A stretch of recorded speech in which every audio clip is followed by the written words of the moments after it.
Assalamualaikum warahmatullahi wabarakatuh.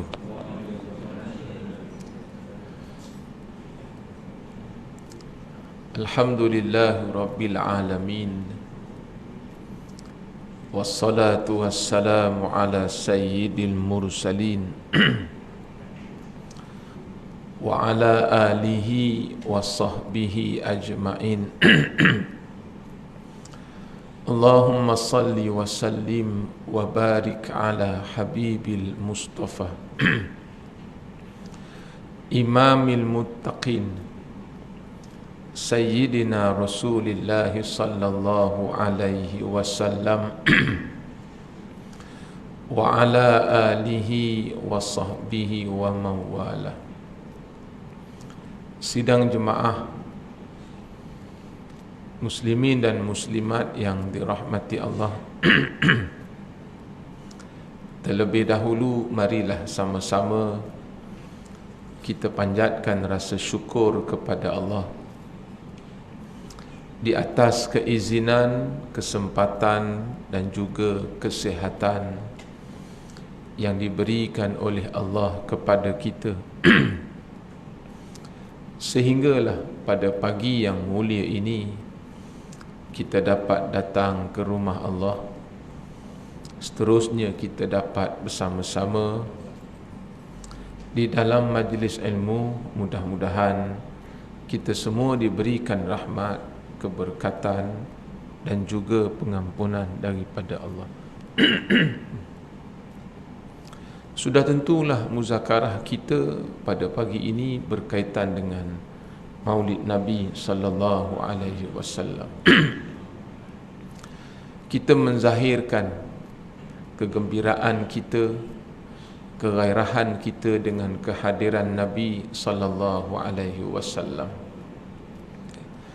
Kesemua makhluk, ya, di saat-saat kelahiran Nabi sallallahu alaihi wasallam menzahirkan kegembiraan mereka, bukan sahaja di kalangan manusia, bahkan juga termasuk di kalangan makhluk yang lain daripada manusia, ya, haiwan, tumbuh-tumbuhan, kayu-kayan, batu, bahkan malaikat di langit juga, burung yang terbang di udara juga, mereka menzahirkan kegembiraan mereka kepada Allah.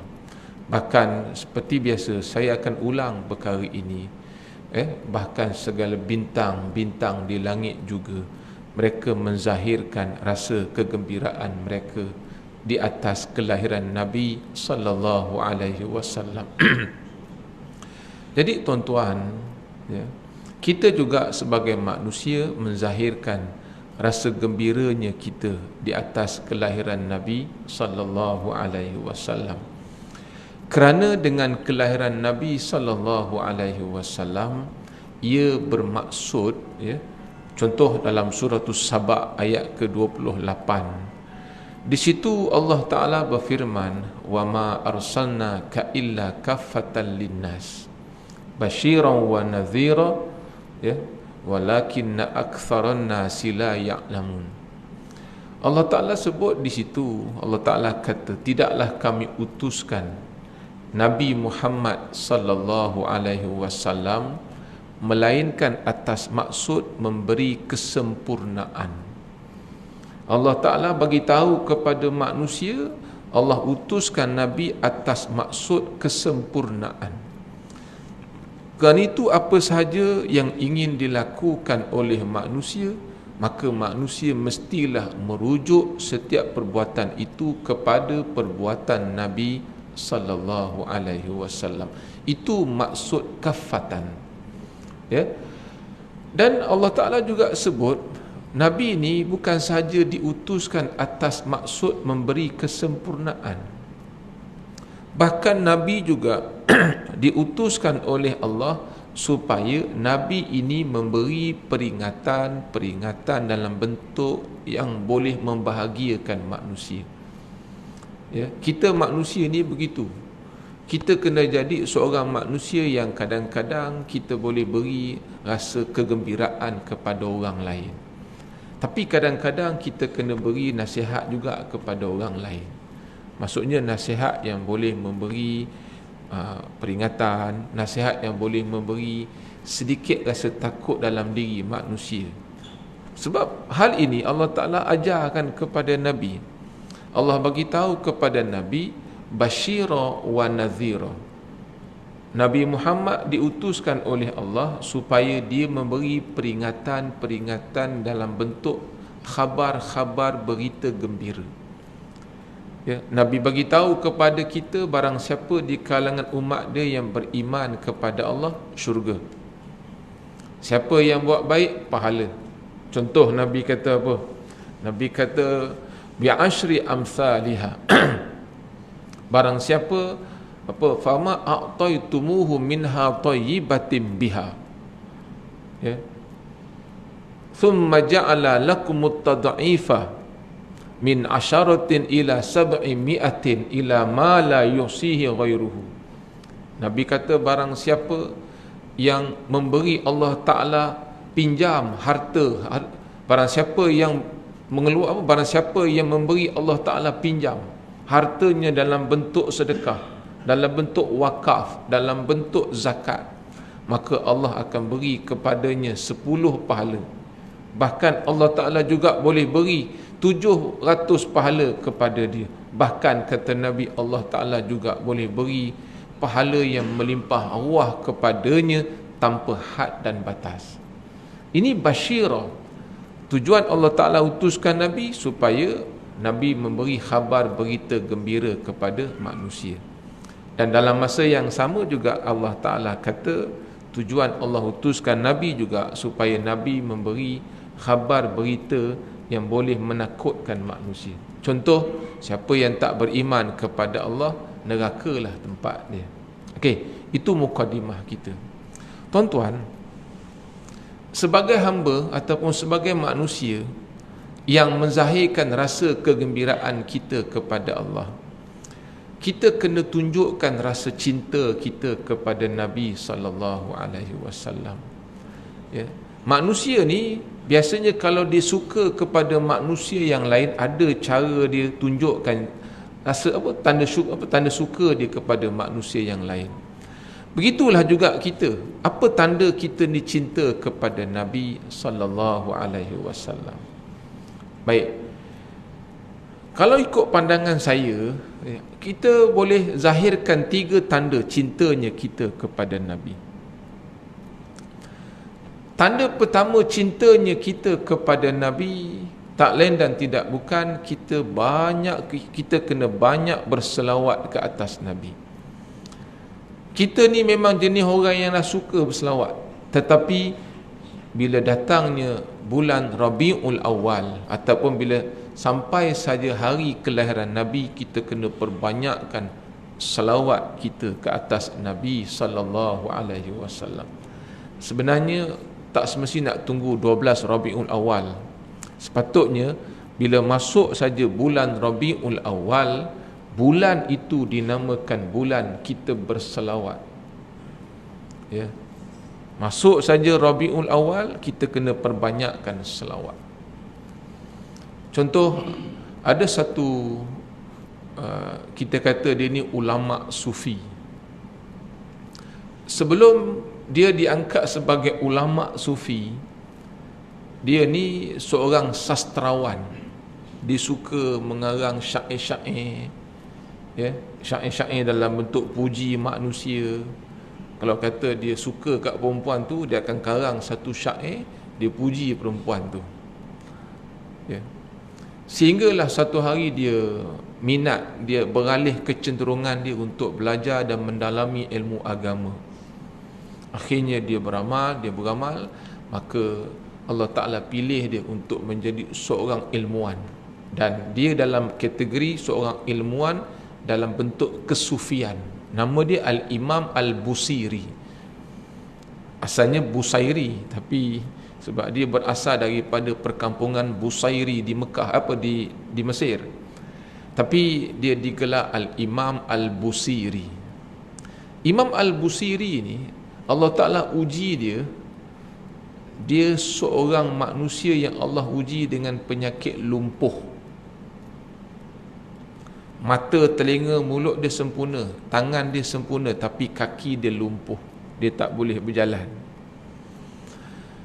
Ketika dia diangkat sebagai ulama sufi, dia ada mengarang satu bait syair, dan dalam bait syair itu dia memuji Nabi sallallahu alaihi wasallam. Dia mengarang, bila syair memuji Nabi itu dia dah siap karang, dia ada masalah dia, apa nama syair ni, dia nak ubah nama, apa nama syair dia nak ubah ni. Ada masalah itu. Lama dia fikir, syair ni aku nak bubuh nama apa ni, dia kata. Takdir Tuhan, ketika dia sedang tidur pada waktu malam, dia telah didatangi Nabi sallallahu alaihi wasallam. Maka Nabi datang dalam mimpi dia, dalam tidur dia. Nabi pakaikan satu selendang burdah dekat dia. Masa tu dia sakit. Dia sakit tau, Imam Busiri ni. Setelah dia terjaga daripada tidur, dia dapati kaki dia yang lumpuh tu, dia tak boleh berjalan, dia tak boleh berdiri. Dia dah boleh berjalan, dah dia boleh berdiri. Lalu dia pun menamakan syair puji Nabi tu dengan nama Qasidah Burdah. Kalau kita pernah dengar orang pondok-pondok berselawat, dia kata, Maulaya salli wa sallim daiman abada ala habibika khairil khalqi kullihimi. Pernah dengar kan? Maulaya salli wa sallim daiman abada ala habibika khairil khalqi kullihimi Muhammadun sayyidul kaunaini wal thaqalaini wal fariqaini min urbi wa min ajami. Panjanglah sebenarnya. Baik, itu syair itu dinamakan Qasidah Burdah ataupun Selawat Burdah.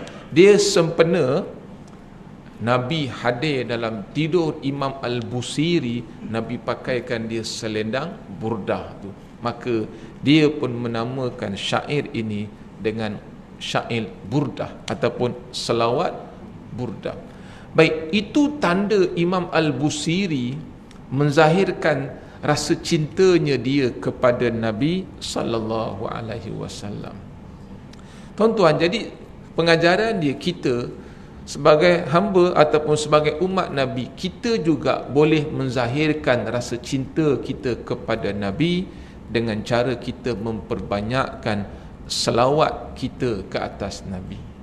Ya Nabi salam alaika, ya Rasul salam salam alaika, ya Habib salam alaika, salawatullah alaika, ya Nabi salam alaika, ya Rasul salam salam alaika, ya Habib salam alaika, salawatullah alaika. Tuan-tuan, banyakkan berselawat. Contoh, Abu Ja'far Al-Barzanji, dia karang bait syair dia pula sempena memuji Nabi yang kita baca Abtadiul Imla. Saya seganlah nak baca rawi kat sini kan, sebab dia nak kena jerit. Tapi itu tanda kita menzahirkan tanda cinta kita kepada Nabi. Kalaupun kita tak mampu nak berselawat dalam bentuk lagu, sambil-sambil kita duduk, sambil-sambil kita jalan, kita boleh saja berselawat. Allahumma salli ala Muhammad wa ala ali Muhammad. Kalau itu pun kita rasa panjang, sambil-sambil kita duduk, bawa kereta, bawa motor, Sambil-sambil kita masak, tengok TV, kita boleh selawat sallallahu alaihi wasallam, sallallahu alaihi wasallam, sallallahu alaihi wasallam. Sebenarnya tuan-tuan, ada banyak kelebihan-kelebihan yang kita boleh dapat melalui berselawat ke atas Nabi sallallahu alaihi wasallam. Banyak tuan-tuan. Yang penting kita berselawat. Ya, kalau boleh banyakkan berselawat. Itu salah satu daripada cara untuk kita zahirkan cintanya kita kepada Nabi sallallahu alaihi wasallam. Mudah-mudahan dengan asbab kita banyak sebut nama Nabi, dengan asbab itu kita mendapat syafaat daripada Nabi. Semua orang tahu. Kita biasa dengar tok-tok guru berceramah, berkuliah, mereka bagi tahu satu-satunya perintah daripada Allah kepada manusia bila Allah suruh dan Allah buat, iaitulah perintah berselawat ke atas Nabi. Allah Ta'ala suruh manusia solat, Allah Ta'ala tak solat. Allah suruh manusia puasa, Allah tak puasa. Allah suruh manusia berzakat, Allah tak berzakat. Allah suruh manusia tunaikan ibadat haji, dia tak buat haji. Satu-satunya perintah Allah kepada manusia yang dia suruh manusia buat dan dia sendiri buat, iaitulah perintah berselawat ke atas Nabi. Jadi kita sebagai hamba kena rasa malu kalau Allah, Tuhan kita, boleh berselawat ke atas Nabi, sedangkan kita sebagai hamba sendiri pun tidak mahu berselawat ke atas Nabi. Baik, itu tanda pertama. Cara pertama kita zahirkan cintanya kita kepada Nabi sallallahu alaihi wasallam dengan cara kita perbanyakkan berselawat.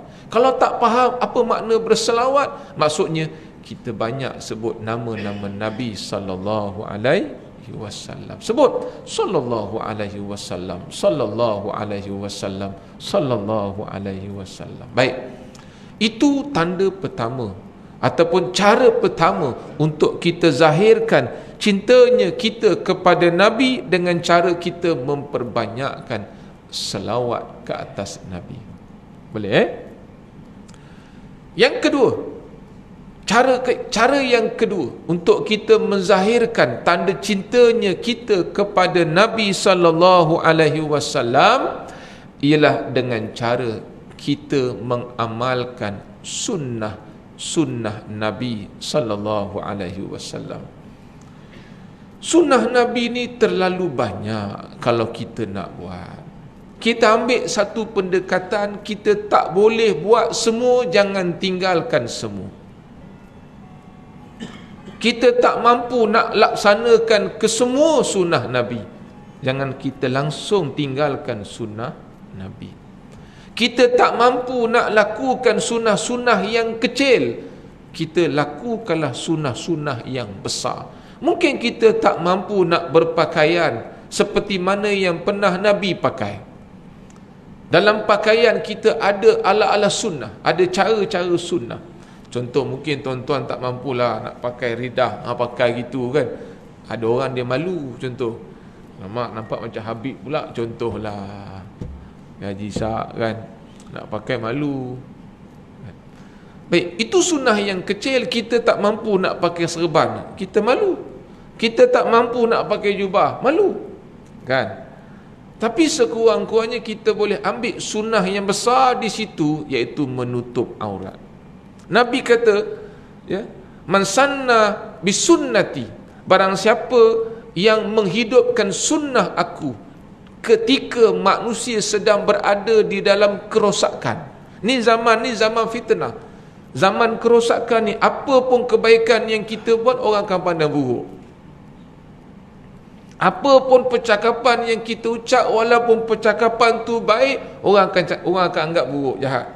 Jadi Nabi kata, siapa yang menghidupkan sunnah aku dikala manusia sedang berada dalam kerosakan, maka pahala orang ini sama seperti mana pahala orang mati syahid.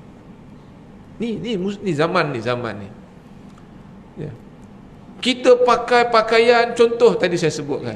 Dikala orang, contoh kalau perempuan lah, Bayangkan orang perempuan, di kala perempuan sedang sibuk berfashion, ketat sana, ketat sini, kita orang perempuan tetap istiqamah dengan cara pakaian Islam kita. Biarlah orang pakai ketat, kita tetap pakai longgar-longgar. Biarlah orang berfashion sakan, kita tetap dengan cara kita. Nabi kata, barang siapa yang menghidupkan sunnah aku di kala manusia sedang berada dalam kerosakan, maka orang ini akan diberi pahala 100 orang mati syahid. Sikit je. Contoh tuan-tuan, kalau kita minum ni, kita minum, tak susah pun. Memang kadang-kadang cawan tu dia ada tempat pemegang kan. Kita nak amalkan sunnah, kita pegang je. Kita minum, kita minum, masa kita minum tu kita tak pegang cawan. Kalau ada cawan kan, cawan ke gelas tu, gelas dan ini gelas kan, dia ada cawan yang tempat kita pegang dengan jari kan. Ya, kalau kita minum, kita pegang macam tu, hilang dahaga je, tak dapat pahala sunnah. Tapi kalau kita minum, cara kita pegang cawan tu betul, tuan-tuan, masa minum tu dapat pahala sunnah. Tuan-tuan, kita hidupkan sunnah Nabi ketika manusia sedang berada dalam kerosakan, kita akan dapat pahala 100 orang mati syahid. Bukan susah amat. Ya. Senang ke susah ni? Kita masuk ke surau tadi dengan kaki kanan, dapat pahala 100 orang mati syahid. Contoh dalam bab bersugi, kita menggunakan kayu sugi, ini sunnah yang kecil. Ya, kalau siapa yang boleh menggunakan kayu sugi, alhamdulillah. Ya, salah satu cara untuk kita, anak-anak kita lah yang menghafal contohnya, untuk kuat ingatan dia, salah satu cara gunakan kayu sugi. Kemudian salah satu cara untuk kita pastikan kedudukan gigi kita elok, ya, dia tak mudah renggang, amalkan penggunaan kayu sugi. Banyak fadilat dia. Tapi seandainya penggunaan kayu sugi itu kita tak mampu nak amalkan, ingat, ia berkedudukan dalam sunnah yang kecil. Kita tak amalkan sunnah yang kecil dalam bab penggunaan kayu sugi, kita gunakan atau kita amalkan sunnah yang besar, iaitu membersihkan mulut kita. Rajin-rajinlah bersihkan gigi, bersihkan mulut.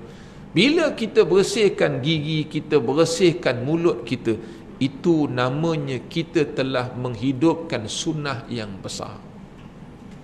Nampak? Jadi bila kita sedang menghidupkan sunnah yang besar, kita kembali ingat hadis pada pagi ini. Nabi kata, barang siapa yang menghidupkan satu sunnah aku di kala manusia sedang berada di dalam kerosakan, maka orang ini akan diberi ganjaran 100 pahala orang mati syahid. Jadi senang ke susah? Senang. Ya. Macam tadi saya kata, dalam bab berpakaian, kita tak mampu nak amalkan sunnah yang kecil-kecil ni, kita ambil sunnah yang besar, iaitu menutup aurat. Kita jumpa orang, kita beri salam untuk menghidupkan sunnah, 100 pahala mati syahid. Kita nak makan, kita mulakan dengan bismillah sekurang-kurangnya, dapat pahala 100 mati syahid. Kita pelihara hubungan silaturahim atau masuk sunnah, kita dapat pahala 100 orang mati syahid. Kita keluar daripada surau dengan kaki kiri, kita dapat pahala 100 orang mati syahid. Tuan-tuan, semua ni kita buat di atas satu maksud, cintanya kita kepada Nabi sallallahu alaihi wasallam. Maknanya seharian kita ni sentiasa ingat kepada Nabi. Apa tanda kita ingat Nabi? Kita buat apa yang dia pernah buat, kan? Boleh je ya? Nak suruh bela janggut tak ada. Kita tak boleh bela janggut panjang-panjang. Nak bela secekak pun tak mampu.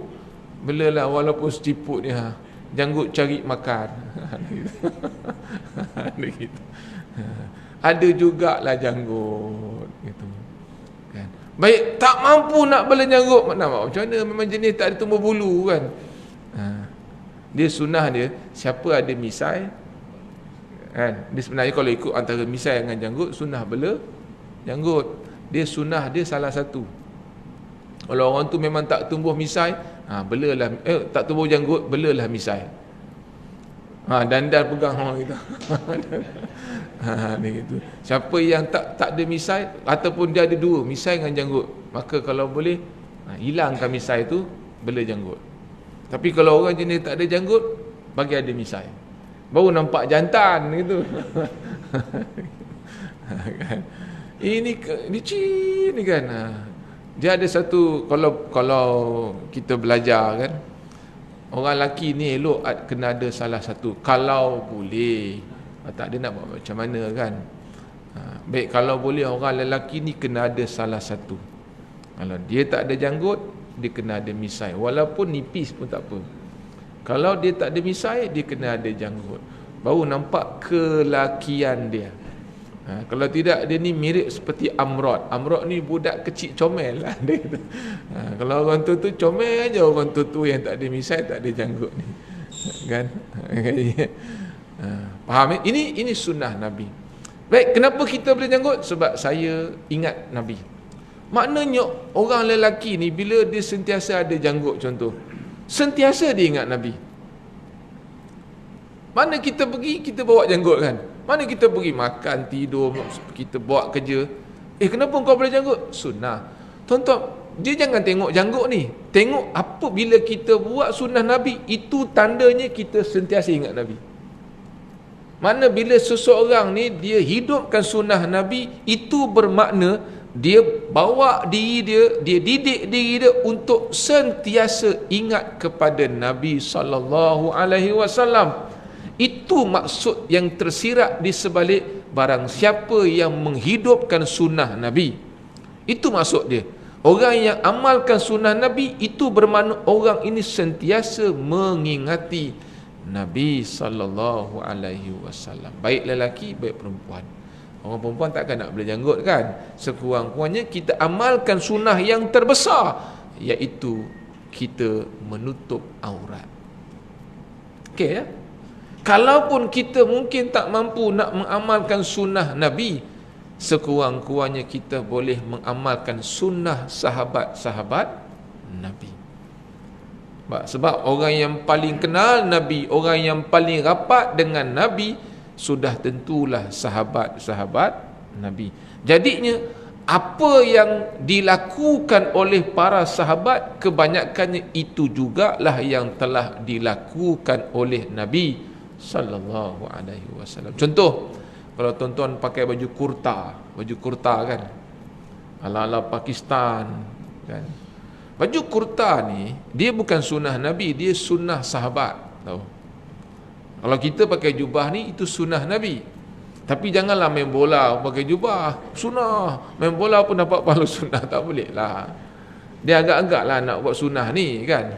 Saya ingat lagi Ustaz Uda Kasim dulu, Ustaz Uda kan, masa tu dia dalam grup Jabatan Agama, Majlis Agama Islam Selangor, grup pusat zakat lah. Jadi masa tu saya pergi Mesir, dia dengan pengarah JAIS, masa tu Datuk Mansur, pengarah yang dulu kan. Jadi Datuk Mansur, kemudian YB, apa ke nama, rambut putih dia tu, saya tak ingat lah. Tapi Ustaz Uda ni mewakili pusat zakat. Sampai kat Mesir, masa tu pelajar-pelajar Mesir ni budak Selangor lah, diorang ni tengah gairah sunnah, pakai jubah, baguslah. Tapi Ustaz Uda tegur lah, Ustaz tegur ni, kita ni boleh kita amalkan sunnah Nabi, tapi janganlah sampai jubah, main bola pakai jubah, main bola pakai jubah, berpuluh-puluh jubah yang sama kita pakai semayang, waktu jubah yang sama kita pakai pergi kuliah, jubah yang sama kita tidur. Ustaz Uda tegur, ini bukan sunnah, ini punah, kata dia. Dah saya dengar budak-budak kata Ustaz Uda ni macam-macam orang kutuk. Sebab dia kawan saya kenal dia kat Mesir lagi lah kan. Maknanya kita nak amalkan sunnah Nabi ni, ada part-part sunnah yang kita amalkan ikut situasi semasa, ikut keadaan dia. Kalau jubah, kita pakailah waktu kita semayang, tak ada masalah pun. Tapi waktu kita nak bersukan, pakailah baju sukan. Faham je kan? Baik, tak apalah. Itu cara kedua kita zahirkan tanda cintanya kita kepada Nabi, iaitulah dengan cara kita mengamalkan sunnah-sunnah Nabi sallallahu alaihi wasallam. Sebenarnya banyak sunnah Nabi ni, ya. Baik yang laki-laki, baik yang perempuan, kita boleh hidupkan sunnah Nabi. Baik. Yang terakhir, cara yang ketiga, sebagai tanda cintanya kita kepada Nabi sallallahu alaihi wasallam, kita tunjukkan dengan cara kita memelihara segala warisan yang telah ditinggalkan oleh Nabi sallallahu alaihi wasallam. Apa yang Nabi tinggalkan kepada kita? Dua, iaitulah Quran dan sunnah. Taraktu fikum amrayni lan tadillu ma tamassaktum bihima, kitaballahi wa sunnati sallallahu alaihi wasallam. Nabi kata, aku tinggalkan kepada kamu dua perkara ni, yang mana kedua-dua perkara ni kalau kamu berpegang kepadanya, selama-lamanya kamu tidak akan sesat. Apa dia dua perkara itu? Yang pertama Al-Quran, kitab Allah. Yang kedua sunnah Nabi sallallahu alaihi wasallam, iaitu hadis-hadis Nabi sallallahu alaihi wasallam. Ya. Siapa yang kata sambutan Maulid ini bukan satu sunnah? Tuan-tuan, Nabi sendiri akan sambut hari kelahiran dia setiap minggu. Kita sambut Maulid setahun sekali. Nabi sambut Maulid dia setiap hari Isnin. Lagi dahsyat. Kita lahir hari apa, Pak? Lahir hari apa? Ingat, hari apa hang lahir? Tak ingat? Haji Wahab. Haji Ishaq, ingat hari apa lahir? Tak ingat. Nabi lahir pada hari Isnin.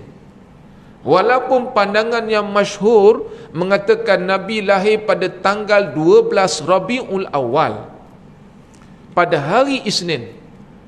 Kalau kita akan sambut setahun sekali, tapi Nabi akan sambut hari kelahiran dia pada setiap hari Isnin. Sebab Nabi lahir hari Isnin. Setiap hari Isnin Nabi akan berpuasa.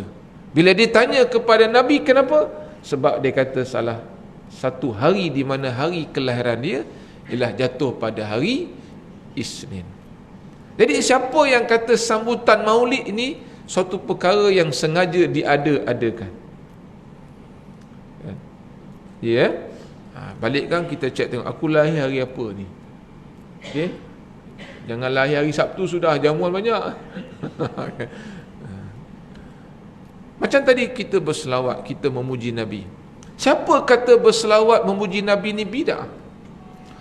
Ada satu orang sahabat nama dia Hasan bin Sabit. Hasan bin Sabit ini antara sahabat yang dia suka, kita kata menyanyi kot, menyanyi. Dan dalam nyanyian dia, dia suka puji Nabi. Nabi bila dengar Hasan bin Sabit nyanyi puji dia, Nabi tak marah. Cuma Nabi kata, tak salah kau puji aku, cuma kau jangan jadi seperti orang Nasrani. Sebab orang Nasrani ni bila dia puji Isa, sampai dia angkat Isa tu seperti anak Tuhan. Jadi Nabi kata, tak salah kau nak puji aku. Kau memuji-muji nama aku tidak menjadi satu kesalahan, tapi dengan syarat kau jangan samakan aku dengan Tuhan. Hasan bin Sabit ni tahu, disebabkan dia ni orang yang selalu memuji Nabi. Ketika tu Maharaja Mesir nama dia Mukaukis, dia diberi gelaran Mukaukis. Mukaukis ni datangkan dua wanita kepada Hasan bin Sabit. Kau pilih lah mana satu kau nak. Nama dia yang pertama Maryam Al-Kipti, Maria Al-Kipti, wanita Kipti. Yang kedua Sirin, satu perempuan nama dia Sirin. Jadi bila disebab apa, Mukaukis ni sebagai tanda penghargaan dia kepada Hasan bin Sabit. Sebab Hasan bin Sabit ni 24 jam masa dia mulut dia tak lepas-lepas daripada memuji Nabi. Sebagai tanda penghargaan, Raja Mesir pada ketika itu, Mukaukis ni, dia pun datangkan dua wanita kepada Hasan bin Sabit, Maria Al-Kipti dengan Sirin. Kau pilihlah mana satu kau nak. Akhirnya Hasan bin Sabit pilih Sirin. Jadi tuan-tuan, kalau nak macam tu, banyaklah puji Nabi SAW. Maknanya apa? Tidak menjadi satu kesalahan untuk kita memuji Nabi. Sebab di kalangan para sahabat, ada seorang sahabat yang selalu setiap masa dia memuji Nabi. Nama dia Hasan bin Sabit radhiyallahu anhu. Okey, itu 3 tanda. Yang pertama, kita perbanyakkan sebut nama Nabi dengan cara kita berselawat ke atas Nabi sallallahu alaihi wasallam. Banyak kan hari ni habib-habib pun datang banyak berselawat, berqasidah burdah. Ya, kadang-kadang tu di makam-makam, kadang contoh sekarang ni kan, kalaulah di kala 12 Rabiul Awal ni kita berada di Raudhah kan seronok kan, kita ziarah makam Nabi, kita lalu depan Nabi, happy birthday ya Rasulullah kan. Jarang orang potong kek kan. Ada surau tu, dipikir apa lagi ustaz yang kita boleh buat ni? Belilah kek. Lagi tak ya, kita beli kek ke? Beli kek, tulis happy birthday ya Rasulullah kan. Tak ada masalah, boleh je. Itu cara masing-masing lah nak sambut. Kalau di pondok kita marhaban, kita berzanji, kita berqasidah burdah. Kalau di kampung-kampung begitu. Kalau belah-belah Penang kan, kampung-kampung 12 Rabiul Awal macam pagi ni, kita dah mula dah berselawat, berqasidah burdah, berzanji, marhaban. Lepas tu kita makan-makan. Sebab antara syarat nak sambut Maulid Nabi ni kena ada makan. Tak ada makan tak boleh. Dia syarat nak sambut Maulid Nabi ni ceramah, kena ada penceramah, kena ada yang dengar ceramah. Yang penting yang ketiga ni makan. Tak ada makan, jangan harap orang nak datang. Okay. Baik, itu 3 tanda. Banyakkan berselawat. Yang kedua, kita hidupkan sunnah-sunnah Nabi. Ni kita serius ni. Kalau boleh, jangan tiap-tiap tahun kita sambut Maulid tapi perangai macam tu juga. Tak boleh lah. Okay? Kalau boleh, tak, kesian surau. Surau dah keluarkan belanja besar, panggil penceramah, buat kenduri. Lepas dengar ceramah, hampa macam tu juga perangai. Tak boleh lah kan? Tak baloi lah. Kalau boleh, biar bajet yang surau keluarkan tu berbaloi. Sekurang-kurangnya apa? Sekurang-kurangnya kita jaga silaturahim. Kita nak bergaduh dengan sama-sama jemaah, tak boleh. Ini bukan sunnah Nabi. Sunnah Nabi apa dia? Jaga hubungan silaturahim. Barulah tahun depan surau buat lagi grand kan. Ini macam tu juga, tak payah buat lah kot gitu kan. Kan? Baik, yang pertama, banyakkan berselawat ke atas Nabi. Yang kedua, kita hidup dan amalkan sunnah-sunnah Nabi. Dan yang ketiga, kita jaga apa yang telah diwariskan oleh Nabi kepada kita. Sekurang-kurangnya apa dia? Tadi saya sebut Quran dan sunnah. Dan Quran dan sunnah itu dijelmakan dalam bentuk agama, iaitulah agama Islam. Jadi tuan-tuan, kalau bukan kita orang Islam yang jaga Islam, kita nak harapkan siapa? Jangan kita marah kalau orang bukan Islam yang lebih menghormati Islam daripada orang Islam. Kalau kita orang Islam sendiri dah tak rasa sayang dengan Islam, jangan kita iri hati, jangan kita marah bila orang bukan Islam pula yang lebih menghormati Islam. Nampak? Sebab tu Allah Ta'ala pesan, kalau kamu tak nak orang bukan Islam hina agama kamu, syaratnya kamu jangan hina agama mereka. Kalau kamu tak nak orang bukan Islam hina Tuhan kamu, kamu jangan hina Tuhan mereka. Kalau kamu tak nak mereka hina budaya kamu, kamu jangan hina budaya mereka. Kalau kamu tak nak mereka hina cara kamu, kamu jangan hina cara mereka. La tasubbu nayad'una min dunillah. Jangan kamu hina Tuhan mereka. Kenapa? Sebab nanti kalau mereka pula hina Tuhan kamu, kita akan marah. Sungguh tak kan? Kita tengok mereka sembah patung, jangan hina. Kita doa sepatutnya, semoga Allah Ta'ala beri hidayah kepada dia. Apalah itu patung tak bernyawa. Kalau mereka dengar, tiba-tiba mereka hina Tuhan kita, apa perasaan kita? Jadi sebagai tanda kita sayang agama kita, kita jaga. Kenapa kita jaga agama kita? Sebab agama ini telah diwariskan oleh Nabi sallallahu alaihi wasallam kepada kita. Itu tanda ketiga, cara ketiga untuk kita zahirkan tanda cintanya kita kepada Nabi sallallahu alaihi wasallam. Jadi wallahu a'lam, mudah-mudahan ya tak banyak sedikit adalah memberi manfaat kepada kita. Ingat ya, kita jadikan asbab Maulid Nabi ini untuk kita melakukan perubahan dalam diri kita, dalam kehidupan kita. Rumah kita hidupkan sunnah. Apa dia? Kita hidupkan amalan solat berjemaah. Kalau kita ni mungkinlah malah nak ke surau, sekurang-kurangnya kita berjemaah di rumah. Dapat juga kita hidupkan sunnah Nabi. Anak-anak kita suruh baca Quran beramai-ramai. Makan beramai-ramai. Walaupun kita tak makan dalam talam, tapi sekurang-kurangnya kita makan berjemaah. Ini sunnah Nabi. Kan kalau kita lagi bagus sebenarnya sebelum tidur ni baca taklim. Itu sunnah. Tapi tak apalah kita tak boleh buat kan. Tapi itulah antara amalan-amalan sunnah yang kita boleh hidupkan dalam keluarga kita. Baik, wallahu a'lam. Assalamualaikum warahmatullahi wabarakatuh. Allahumma zidna ilman nafi'ah. Allahumma ja'al jam'ana hadha jam'an marhumah wa tafarruqana min ba'dihi tafarruqan ma'sumah. Rabbana hab lana min azwajina wa dhurriyyatina qurrata a'yun waj'alna lil muttaqina imama. Rabbana atina fid dunya hasanah wa fil akhirati hasanah wa qina adzaban nar. Alhamdulillah Rabbil Alamin. Ada satu lagi sunnah Nabi yang jarang, susah orang nak buat. Nabi ni cara dia apa tahu?